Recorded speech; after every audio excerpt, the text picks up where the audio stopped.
시대의 고와 김시습. 그만큼 해먹었으면 물러나는 것이었던가. 조선조 7대 임금세조 때 김시습이라는 사람이 있었다. 김시습은 세종 때 태어나 문종, 단종, 세조, 예종을 거쳐 성종 때까지 6 왕조의 변화를 겪은 사람이다. 그는 어렸을 때에는 열경이라는 아명으로 불렸고 성장하여서는 설잠, 청한자, 매월당, 벽산, 동봉 등 시기와 장소에 따라 다른 호칭으로 불려졌다. 그리고 이 호칭들은 그가 가는 곳마다 숱한 일화를 남겼고 풍자와 해악이 가득한 글을 뿌리고 다녔으니 그의 행적은 늘 사람들의 관심거리였다. 세조가 내전에서 법회를 가졌을 때의 일이다. 세조는 조선 왕조의 역대 임금 중에서 유달리 불법에 관심이 많은 임금이었다. 자신을 불자라 칭할 정도였으니 법회에 대한 관심 역시 지극했다. 이때 김시습은 머리를 깎고 중이 되어 법명을 설잠이라고 짓고 백성들을 깨우쳐주는 낙으로 살고 있었다. 그가 스스로의 기쁨을 불법에서 찾으니 사람들은 자연 그의 설법을 들으려 했고 이 소문은 입에서 입으로 전해져 세조의 귀에까지 들어가게 되었다. 세조는 설잠이라는 스님을 내전으로 청하였고 무슨 생각에서인지 김시습은 어명을 받아들여 궁궐에 입시했다. 궁궐의 설법 준비는 부산하게 이루어졌다. 정승들을 비롯하여 많은 대신들이 자리를 하였고 이윽고 세조가 들어와 법문을 들을 준비를 하였다. 그런데 어찌된 영문인지 당사자는 나타나지 않았다. 꽤 오랜 시간이 흐르자 주인은 술렁대기 시작했고 무시당한 기분에 분노를 느낀 세조는 곧 설잠을 잡아들이라는 명을 내렸다. 불시에 떨어진 명령, 부산하게 설잠을 찾는 병졸들로 온 궁궐은 졸지의 아수라장이 되었다. 이들은 궁궐 구석구석을 뒤지다가 결국에 가서는 엉뚱하게도 변소에서 김시습을 발견하였다. 그는 똥통 속에 빠져 온몸을 똥 속에 담그고 머리만 내놓고 있는 것이었다. 어명이요. 설잠은 당장 거기서 나와 어명을 받으시오. 그러나 김시습은 아무런 대꾸도 없이 빙그레 웃기만 하다가 돌연 두 손으로 똥통을 마구 휘저 사방으로 똥을 튀겼다. 병졸들이 코를 막아쥐고 멀찌감치 피하자 이것을 본 김시습은 한바탕 크게 웃으며 소리를 쳤다. 네 이놈들아, 나를 잡으려면 이 안으로 들어오너라. 그러면 내 순순히 잡혀가겠다. 말을 마친 김시습은 병졸들에게 손가락질을 하며 크게 웃었다. 이런 그의 행동에 병졸들은 그만 아연실색하였다. 세상에 그 고명하다는 스님이 저런 자란 말인가. 미쳤다. 저자는 분명 미친 것이다. 그러다 한 병졸이 나서 그를 향해 소리를 버럭질렀다. 야, 이 더러운 놈아, 미쳐도 곱게 미쳐야지. 하필이면 똥통에 빠져 있느냐? 썩 이리 나오지 못할까? 이 말을 들은 김시습은 곧 웃음을 거두고는 엄숙한 표정으로 대답했다. 더러운 놈들은 바로 내 놈들이다. 내가 궁궐에 들어와 어린 임금을 몰아내고 권력을 잡은 놈들을 유심히 살펴보니 움직일 때마다 구린내가 나더구나. 참으려 별별 수를 다 써보아도 도무지 못 참겠기에 이곳으로 들어오니 그래도 이 속이 너희들이 조정보다는 냄새가 훨씬 덜하다. 어디 너희들도 이곳으로 들어와 보아라. 그럼 내 뜻을 알 것이다. 똥통 속의 설법, 김시습의 독설에 병졸들은 그만 할 말을 잃고 고개만 절레절레 흔들었다. 이 소식은 곧 세조의 귀에 들어갔다. 김시습 이놈, 내 이놈을 그냥.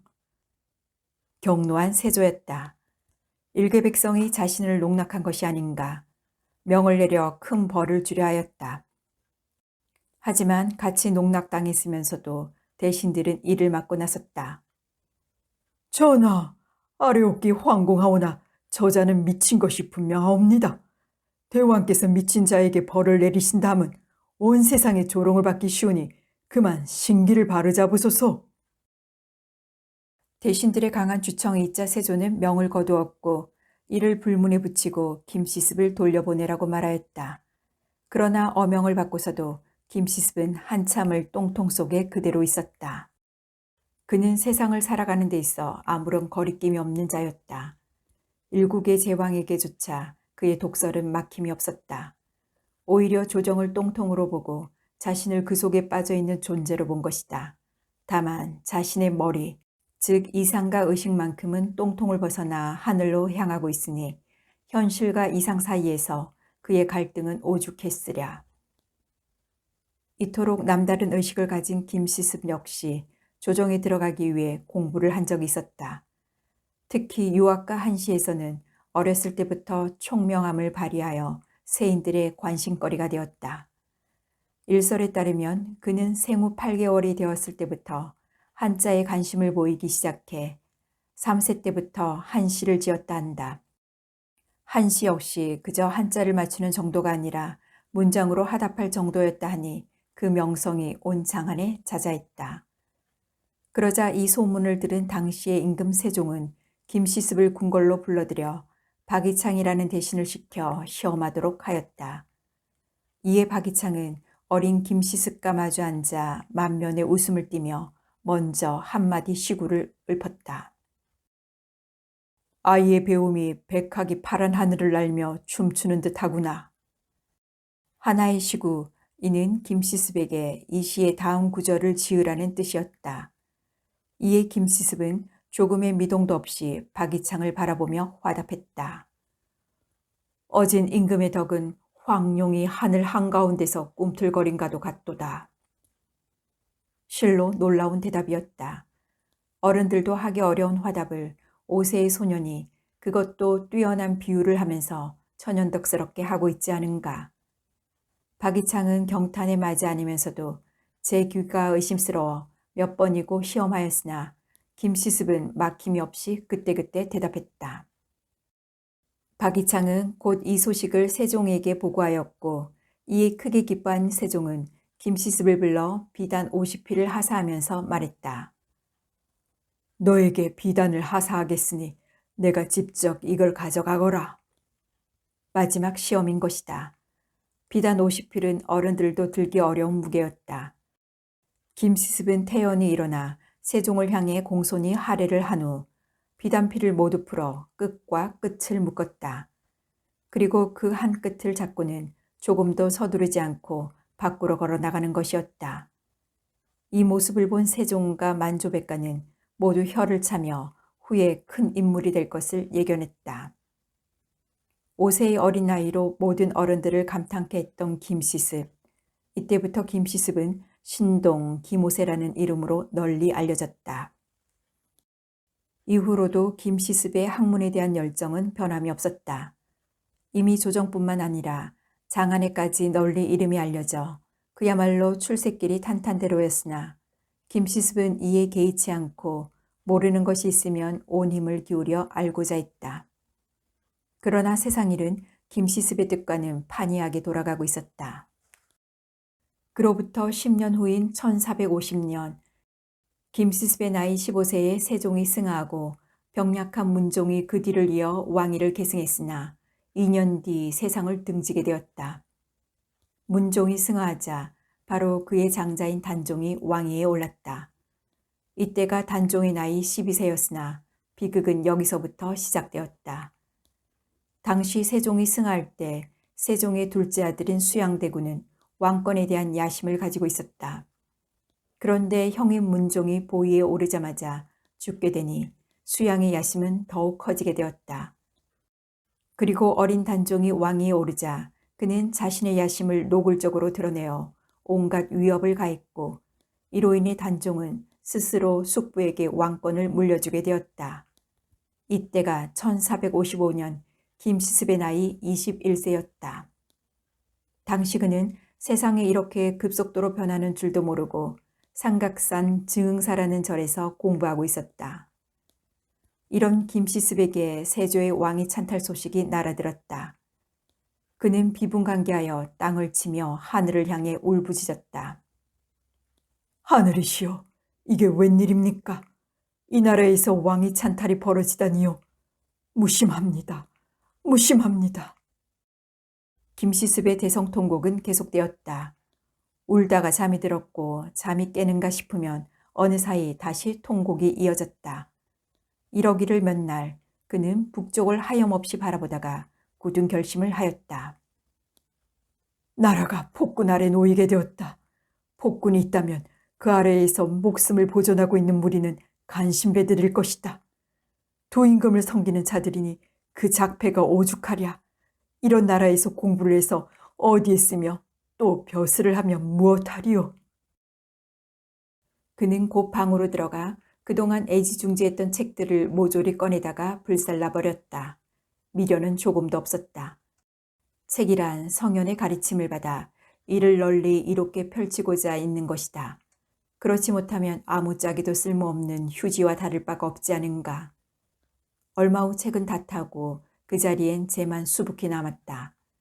그는 재를 두 손으로 움켜쥐고 허공에 힘껏 뿌리며 담담히 말했다. 내 이제는 속세의 뜻을 두지 않으리라. 다음날 새벽 김시습은 미명을 바라보며 묵묵히 머리를 깎았다. 속세를 버리기로 다짐한 이상 속세의 관습을 따를 필요는 없었다. 그는 스스로 중이 되어 모든 인연을 끊고 산속에 파묻혀 자연과의 교감만 갖고자 했다. 그러나 이러한 생각도 뜻대로 되지 않았다. 용광로라도 녹일 수 있는 나이에 산속에 파묻혀 살기에는 그의 피가 너무 뜨거웠다. 세월이 흐를수록 머리엔 잡념만 가득했다. 갈등에 갈등을 계속하다가 결국 그는 이 나라 구석구석을 돌아다니기로 작정하고 여장을 꾸렸다. 명예와 소유에 대한 욕심은 일찌감치 버린 김시습이었다. 방랑하는 곳마다 수려한 강산이 그를 반겼고 자신 역시 자연과 한 몸이 되어 풍류를 즐겼다. 고봉줄령을 넘으며 눈 아래 도도히 펼쳐진 산맥들을 즐기기도 했으며 흐르는 강물을 바라보며 명상에 잠기기도 했다. 벼슬길에 올랐다면 생각도 못할 풍류였다. 이런 김시습의 방랑은 지역을 나누어 이루어졌다. 처음 몇 년은 관서지방을 유람하였고 이후엔 관동지방과 호남지방을 두루 살폈다. 한양에 틀어박혀 책과 씨름만 하고 있던 고리타분함에서 벗어나 마음대로 돌아다니며 즐기니 그 기쁨은 이루 말할 수가 없었다. 그러나 풍류도 그때뿐이었다. 산과 강을 벗어나 민가로 들어서면 마음은 금방 분노와 울분으로 가득 찼다. 이는 세조의 통치 이후 지방 관료들의 행패가 눈에 띄게 많아졌기 때문이었다. 윗물이 맑아야 아랫물도 맑은 법이거늘. 김시습은 벼슬아치들의 횡포를 볼 때마다 가차없이 달려들었다. 들으시오. 위에서 좋아하는 것이 있으면 아래는 위보다 더 심하게 이것을 원한다고 했소. 조정의 썩은 대신들이 자기 뱃속만 채우려 하니 이제 그대들이 더 악랄한 짓을 하는구려. 대체 이 백성들이 무슨 잘못을 했다고 그리도 험하게 몰아세우는 것이오. 그의 태도는 아나무인이었다. 어느 벼슬아치건 그의 눈에 거슬리는 자가 있으면 상하의 구분을 두지 않았고 장소가 어디든지 독서를 퍼부어댔다. 김시습이 성동에 지은 폭천정사에서 생을 보내고 있을 때였다. 한 번은 술을 마시고 거리를 지나다가 영의정 정창손을 만났다. 정창손은 당대의 세도가로서 임금을 제외하고는 누구라도 마음대로 할 수 있는 인물이었다. 하지만 이런 자에게도 김시습의 독설은 여지없이 날아갔다. 야 이놈아, 내가 정창손이냐? 평소부터 정창손의 인간성을 아니꼽게 보던 김시습이었다. 옆으로 시립해 있는 군중 속에서 불쑥 튀어나와 정창손의 가마 행렬을 막고 성난 어조로 쏘아붙이는 것이었다. 이놈아, 그래 영의정 자리가 그렇게도 좋더냐? 아무리 좋아도 그렇지 간이고 쓸개고 다 빼놓고 하는 짓이 어디 사람의 도리더냐? 이제 그만큼 해먹었으면 물러나는 것이 어떤가? 순간 도처에 있던 사람들의 안색이 화려해졌다. 나는 새도 떨어뜨리는 일국의 영상에게 감히 무례를 범했으니 이게 어디 말이 되는 행동이던가. 사람들은 곧이어 벌어질 장면을 생각하고는 진저리를 쳤다. 하지만 시간이 흘러도 아무런 변화가 없었다. 고개를 들어보니 정창소는 자신의 종들에게 그를 건드리지 말라고 당부하고는 담담히 갈 길을 가는 것이 아닌가. 야, 이놈아! 그래도 내 놈이 양심은 있는 모양이구나. 김시습은 이런 정창손의 뒷모습을 보면서 큰 웃음을 터뜨렸다. 그래도 정창손은 아무런 조치도 취하지 않았다. 신동으로 소문났던 김시습과 추상 같은 지위에 있던 영의정 정창손. 그들의 대면을 지켜본 사람들은 하나같이 혀를 찼다. 신동 김호세는 역시 허명이 아니야. 그럼 그리고 이런 짓을 모르는 척 지나친 영상대감 역시 참 대단하신 분이지. 이 소문은 곧바로 온 장안에 퍼졌다. 덕분에 김시습은 위명을 날리기는 했으나 오히려 사람들에겐 기피해야 할 인물로 낙인 찍히고 말았다. 시도 때도 없이 아무에게나 폭언을 일삼는 자이다 보니 그로 인해 자신에게 언제 화가 미칠지 모를 일이었다. 김시습과 가까이 지내던 사람들조차 하나둘 피하더니 결국 몇몇을 빼고는 그를 만나지 않았다. 김시습은 이런 변화를 조금도 마음에 두지 않았다. 오히려 입담이 더 거칠고 냉엄해졌다. 현실과 이상, 김시습의 갈등은 갈수록 심해졌다. 이 갈등을 해소하려 자연 속에 파묻혀 있으면 순간적으로는 안식을 느꼈지만 다시 스물스물 머릿속으로 기어드는 것은 현실 세계의 모습이었다. 그러자 그의 갈등은 자신도 모르게 씨가 되어 입 밖으로 튀어나왔다. 이미 붓을 꺾기로 결심은 했지만 저절로 솟아오르는 시심은 어쩔 수가 없었다. 또한 이상을 향한 자신의 뜻을 그대로 삭히기에는 가슴이 터질 것만 같았다. 결국 그는 세조 11년 31세가 되던 해에 경주 금오산에 산시를 짓고서 치과에 들어갔다. 김시습은 이곳에서 유명한 금오신화를 완성하였다. 5세의 신동 소리를 들을 만큼 생각하는 바가 뛰어난 그였기에 그가 가진 이상은 남달리 컸다. 하지만 왕이 찬탈이라는 비도덕적 현실로 그는 시대에 부합할 수 없는 떠돌이가 되어버렸다. 이런 김시습을 두고 사람들은 당시 그와 뜻이 같았던 조여, 원호, 이맹전, 성달수, 권절 등을 묶어 생육신이라 칭하고 그 지조를 높이 평가했다.